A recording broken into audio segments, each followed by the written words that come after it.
በስመ አብ ወወልድ ወመንፈስ ቅዱስ አሐዱ አምላክ አሜን። በመጀመሪያም በክርስቶስ ክርስቲያን በወልድ ውሉድ በመንፈስ ቅዱስ መንፈሳውያን የተሰኛችሁ የክርስቶስ ቤተሰቦች የእናታችን የቅድስት ድንግል ማርያም የአስራት ያደራ ልጆች በወደደንና ባፈቀረን በጌታችን በአምላካችን በመድኃኒታችን በኢየሱስ ክርስቶስ ፍጹም ሰላምታ ሰላም እላችኋለሁ። አሜን። የጌታችን የአምላካችን የመድኃኒታችን የኢየሱስ ክርስቶስ ስሙ ከአጽናፍ ዓለም እስከ አጽናፍ ዓለም የከበረና የተመሰገነ ይሆንልን። እንዲሁም ለእመቤታችን ቅድስት ድንግል ማርያም ስሟ የከበረና የተመሰገነ ይሆንልን። ቅዱሳን መላእክት፣ ቅዱሳን ጻድቃን፣ ቅዱሳን ሰማዕታት እንደየክብራቸው የከበሩና የተመሰገኑ ይሆንልን። አሜን።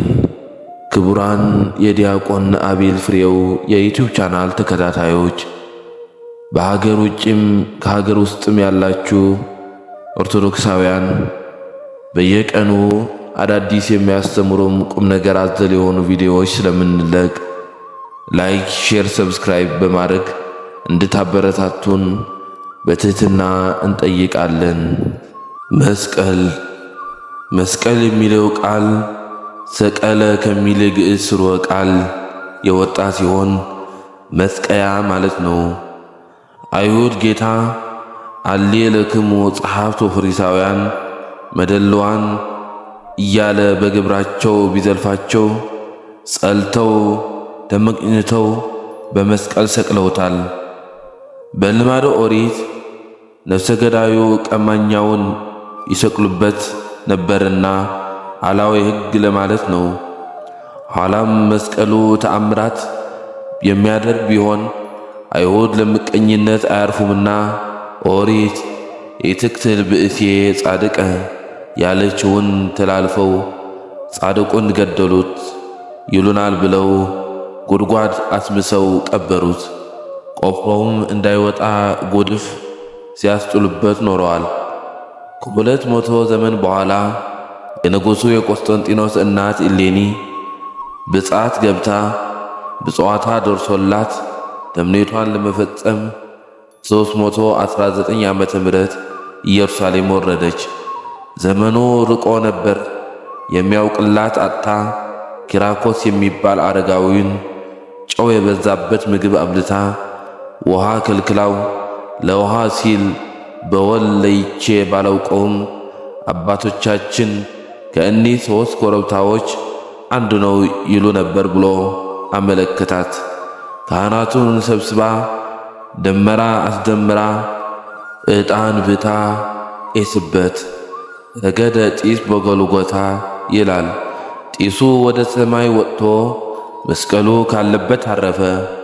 ዕለቱን ቁፋሮ አስጀምራ መጋቢት 10 ቀን ብርሃን ተስሎበት ተገኝቷል። ሕሙም ተፈውሷል።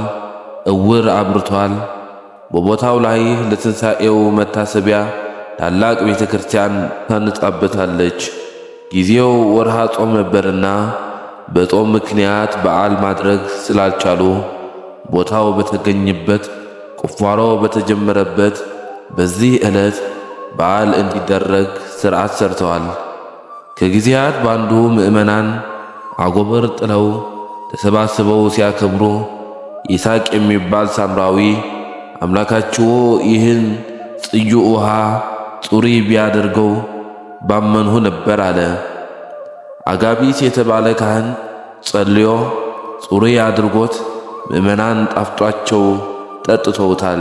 እሱም እጠጣለሁ ብሎ ቢሄድ እንደ ወተት ነጥሶ የነበረውን ጠቁሮ እንደ ማር ጣፍጦ የነበረውን መሮ የማይጠጣው ሆነ። ንስሐ ገብቶ አምኖ ተጠምቋል። ይህም የመስቀሉ ክብር ነው። በዚህ ዕለት ጌታ የተሰቀለበት መስቀል በተለያዩ ጊዜያት በተለያዩ ሰዎች አማካይነት 2 ጊዜ ከተቀበረበት ወጥተዋል። መጀመሪያ በንግሥት እሌኒ ከኢየሩሳሌም፣ ሁለተኛ በንጉሥ ስርቃል ከፋርስ ወጥቷል።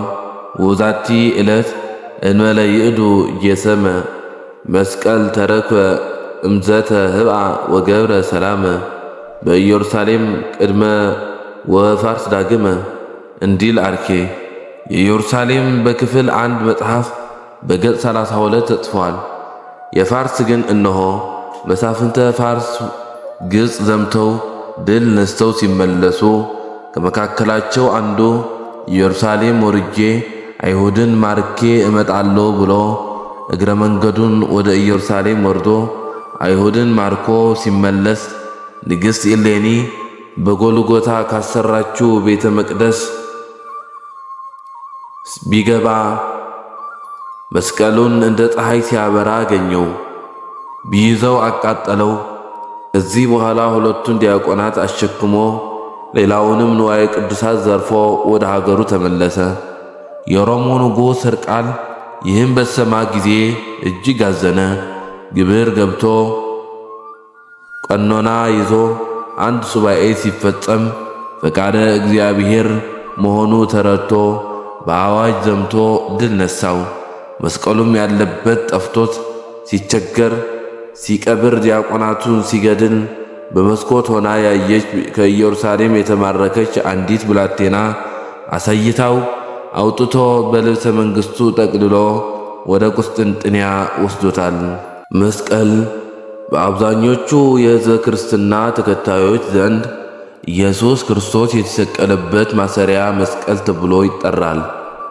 ክሮስ የሚለው የእንግሊዘኛ ቃል የተወሰደው ክሩክስ የሚለው የላቲን ቃል ነው። ሆኖም የመስቀል አምልኮ ከክርስቶስ ዘመን በፊትም ጀምሮ የነበረ ለመሆኑ በርካታ የጽሑፍና የሥነ ቁፋሮ ማስረጃዎች አሉ። የተወሰኑትን ከዚህ ቀጥሎ ማየት ይቻላል። ከክርስትና ዘመን በፊት ጀምሮ በሁሉም የጥንት ዓለም ክፍሎች የተለያየ የመስቀል ቅርጽ ያለባቸው የተለያዩ ዕቃዎች ተገኝተዋል። በህንድ፣ በሶሪያ፣ በፋርስና በግብፅ ቁጥር ስፍር የሌላቸው መስቀሎች ተገኝተዋል። ከክርስትና በፊት በነበሩት ጊዜያትና ክርስቲያን ባልሆኑት ሕዝቦች መካከል መስቀልን እንደ አንድ ሃይማኖታዊ ምልክት አድርጎ መጠቀም በመላው ዓለም ላይ የተለመደ ልማድ ነበር ማለት ይቻላል። ብዙውን ጊዜም ከአንድ አይነት የተፈጥሮ አምልኮት ጋር የተያያዘ ነበር።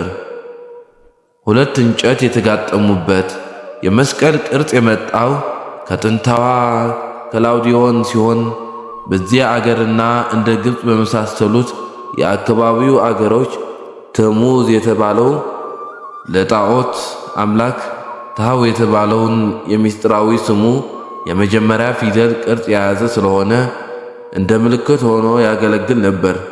በሦስተኛው መቶ ዘመን ዓመተ ምህረት አጋማሽ ላይ አብያተ ክርስቲያናት ከአንዳንዶቹ የክርስትና እምነት መሠረት ትምህርቶች ርቀው ሄደው ወይም የሌሎች እምነት መቅዳት ጀምረው ነበር።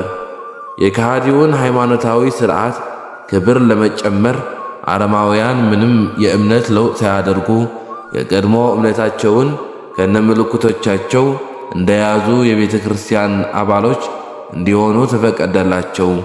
ስለሆነም ታው ወይም ብዙ ጊዜ ቲ ቅርጽ ያለው ሃይማኖታዊ ምልክት የክርስቶስን መስቀል የሚወክል እንዲሆን አግዳሚው ቅርጽ ከላይ ከአናቱ ዝቅ እንዲደረግ እንዲል ተደረገ። እንግዳ ሊመስል ቢችልም ክርስቶስ ከመወለዱ ከረጅም ጊዜ በፊትና ከዚያም ወዲህ የቤተ ክርስቲያን ትምህርት ባልተዳረሰባቸው አገሮች መስቀል ቅዱስ ምልክት ሆኖ ሲሰራበት መቆየቱ የማይታበል ሐቅ ነው።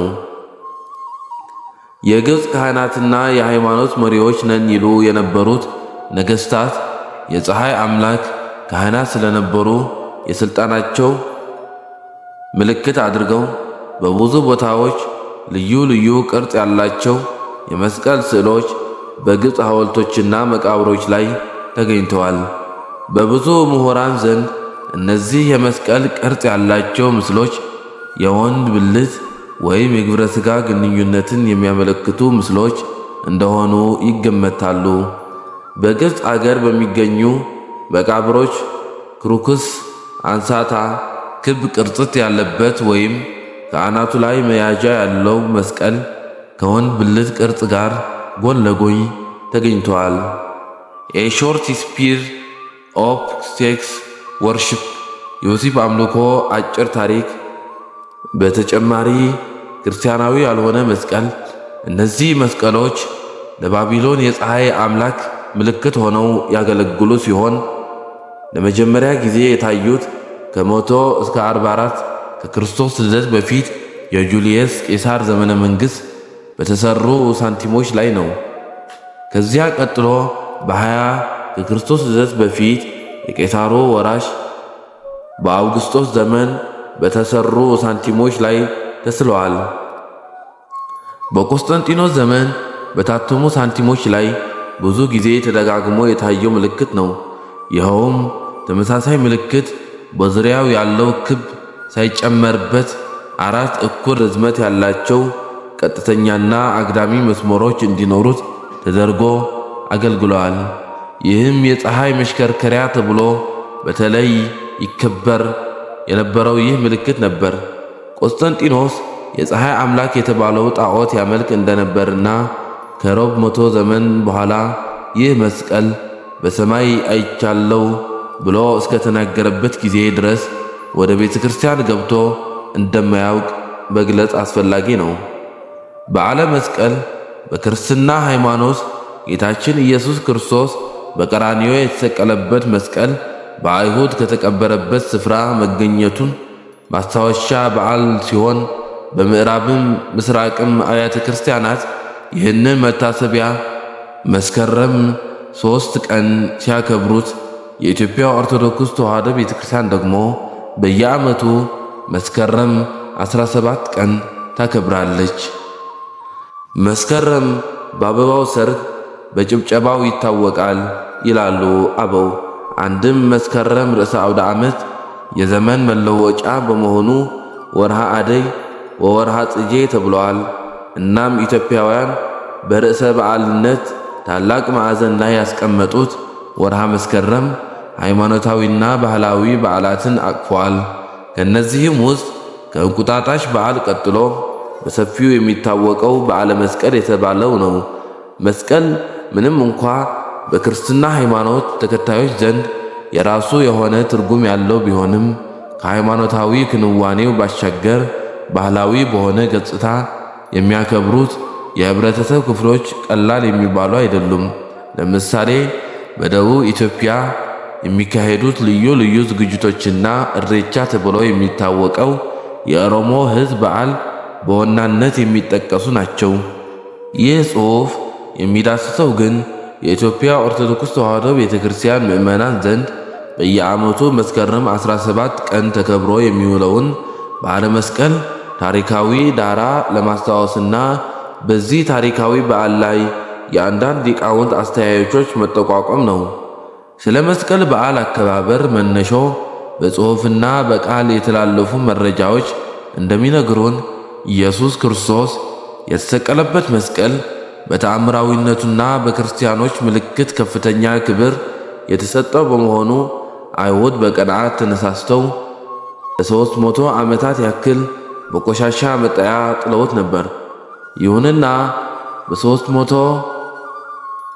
በ366 ዓመተ ምህረት የቄሳር ቆስጠንጢኖስ እናት ንግሥት ኢሌኒ ኪራቆስ በተባለ አንድ የታሪክ አዋቂና ሽማግሌ ጠቋሚነት መስቀሉ የተጣለበትን አካባቢ ተረዳች።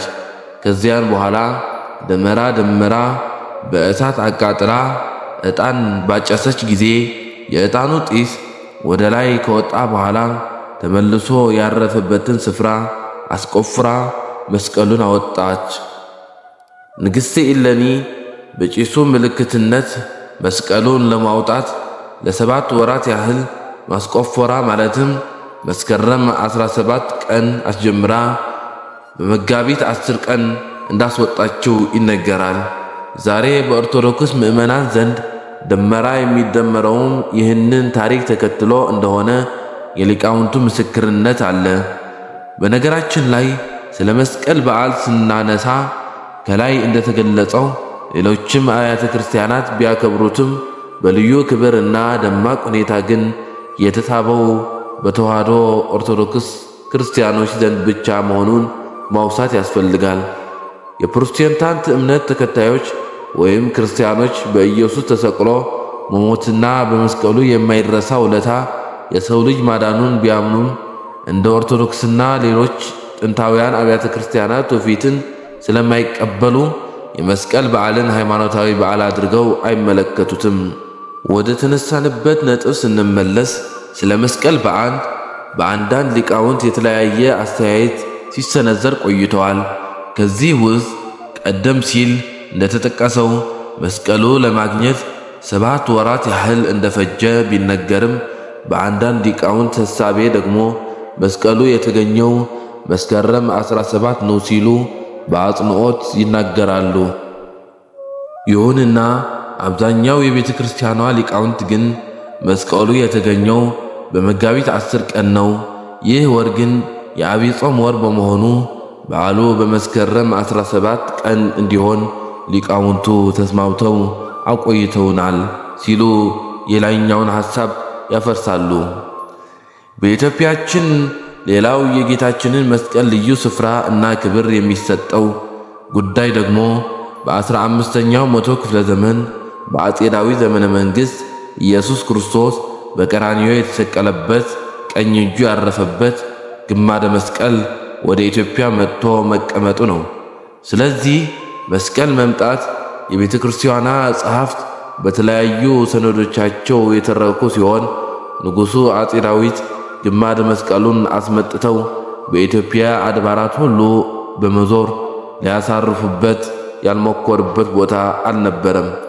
ነገር ግን መሬቱ እየተንቀጠቀጠ አስቸገረ። በመጨረሻ ግን አንብር መስቀልየ በዲበ መስቀል፣ መስቀሌን በመስቀልያ ስፍር አስቀምጠው የሚል መለኮታዊ ምሪት ስለደረሳቸው አሁን ግሼ አምባ የሚባለው ስፍራ ላይ መስከረም 21 ቀን 1446 ዓመተ ምህረት አሳረፉት። የግሸን ደርበ ከርቤ ማርያም ስፍራ መስቀልያ መልክዓ ምድራዊ አቀማመጥ ያለው ነው። እግዚአብሔር ቅድስት ሀገር ኢትዮጵያን ያስብልን፣ ሕዝቦቿ ይጠብቅልን። አሜን። ቅዱስ መስቀል ስንል ጌታችን ኢየሱስ ክርስቶስ ዓለሙን ከሞት ኃጢአት ለማዳን በቀራንዮ የተሰቀለበት የተመሳቀለ ዕፅ ማለታችን ነው።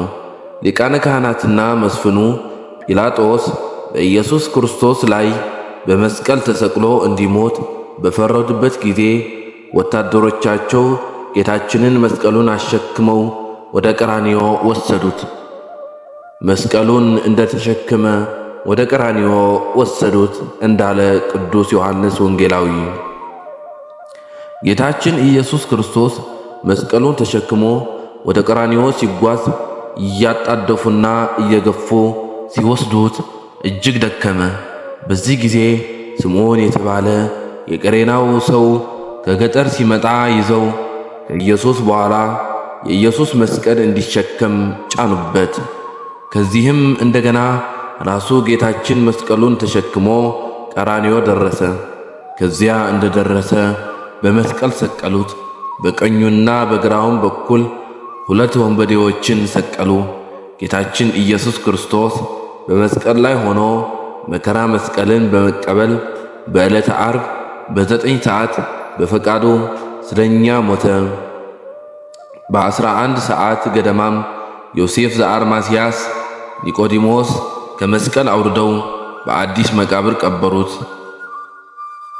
ጌታችን ኢየሱስ ክርስቶስ በመስቀሉ ላይ ባፈሰሰው ቅዱስ ደሙ ሰላምን አወጀ።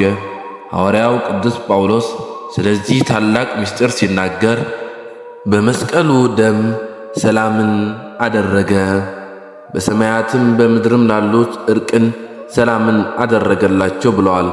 ጌታችን በመስቀሉ ጠላት ዲያብሎስን እንደገደለ ማለት እንዳሸነፈና ተለያይተው የነበሩትም ሕዝብና አሕዛብን አንድ ማድረጉን አስመልክቶ በሌላው መልእክቱ ሲናገር አሁን ግን እናንተ በፊት ርቃችሁ የነበራችሁ በክርስቶስ ኢየሱስ ሆናችሁ በክርስቶስ ደም ቀርባችኋል።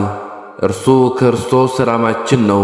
እርሱ ሁለቱን ያዋሃደ የትእዛዙንም ሕግ ሕዝብንና አሕዛብን የመባል ትእዛዝ ሽሮ በመካከል የነበረውን የጥል ግድግዳ በሥጋው አፈረሰ። ይኸውም ከሁለታችሁ አንድ አዲስ ሰውን ይፈጥር ዘንድና ሰላምንም ያደርግ ዘንድ ጥልን በመስቀሉ ገደለ። በእርሱም ሁለታችሁን በአንድ አካል ከእግዚአብሔር ጋር አስታረቀ።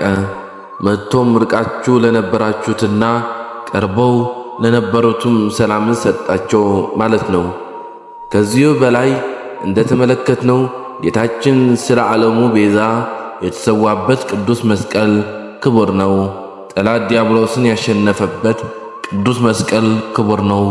በደሙ በከበረው ቅዱስ መስቀል ለምድራውያንና ለሰማያውያን ሰላምን አውጀዋል። ሐዋርያው እንዳለው ቅዱስ መስቀል የሰላምና የድኅነት ንጉሥ የሆነው የኢየሱስ ክርስቶስ ዙፋን ነው። በእግዚአብሔር አብ ጸጋ ኢየሱስ ክርስቶስ ስለ ሰው ሁሉ ሞትን ይቀምስ ዘንድ ከመላእክት ይልቅ ጥቂት በሞት አንሶ የነበረውን ከሞት የተነሳ የምስጋና ዘውድ አክሊለ ስብሐት ጭኖ ደፍቶ እነሆ እናየዋለን። ስለዚህ ቅዱስ መስቀል ንጉሠ ስብሐት ክርስቶስ የምስጋና ንጉሥ ክርስቶስ የተሰዋበት ክርስቶስ አምላካችን በቅዱስ ደሙ ያከበረውና መለኮታዊ ደሙ የፈሰሰበት ስለሆነ በአማን በእውነት ክቡር በእውነት ቅዱስ ነው። በመሆኑም በእውነት ክርስቲያናውያን የሆን ሁሉ የጌታችን በክቡር መስቀል እንመካለን። ሐዋርያው ጳውሎስ ሲያስተምር እኔስ ከጌታችን ከኢየሱስ ክርስቶስ መስቀል በቀር ሌላ ትምክህት ከኔ ይራቅ ብሏል። በዚሁ መሠረት የክርስቶስ ተከታይ ነኝ የሚል ሁሉ ክርስቶስን ከልብ ማመንና መውደድ መስቀሉንም ማክበር ይገባዋል። እንደ ሐዋርያው እንደ ቅዱስ ጳውሎስም በክርስቶስ መስቀል መመካት ግዴታ ነው።